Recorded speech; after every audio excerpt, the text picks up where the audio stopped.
कावरिया जैबै देवा घरिया हार हार हार हार बोला बम कावरिया जैबै देवा घरिया लाल चिलम धराई लियो रे का करी यही सावन महीना अरे बोल बम के नारा लगाई दियो रे अरे दो चार चिलम धराई दियो रे अरे बोल बम के नारा लगाई दियो रे बोला बम कावरिया जैबै देवा घरिया हार हार हार हार बोला बम कावरिया जैबै देवा घरिया लाल चिलम धराई लियो रे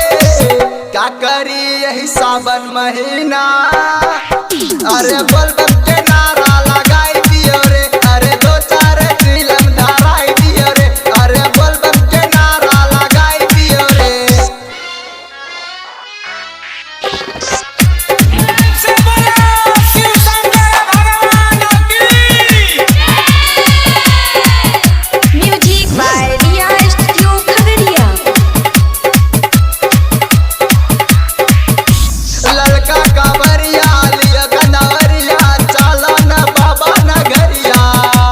पारे लगाई दिन भोले बाबा चलो हो बड़का भैया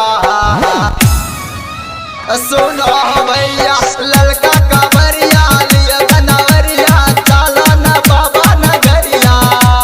पारे लगाई दिन भोले बाबा चलो हो बड़का भैया देवघर जाए का दिल मानब पागल हार हार हार हार देवघर जाए का दिल मानब पागल बाबा के दर्शन कराई दियो रे का करी यही सावन महीना अरे बोल बम के नारा लगाई दियो रे अरे दो चार चिलम धराई दियो रे अरे बोल बम के नारा लगाई दियो रे से बोला बाबा महेंद्रनाथ की music by Riya studio Khagaria.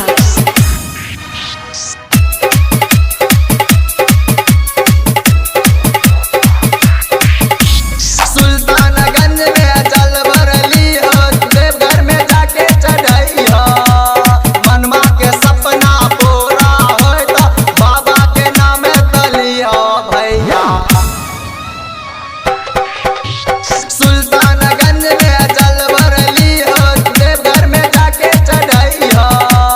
मनमा के सपना पूरा हो तो बाबा के नाम तली हो भैया दूर चरैया चल कबरिया सबे बोल बम बोलल चला दूर चरैया चल कबरिया डीजे पे ठुमका लगाई लियो रे का करी यही सावन महीना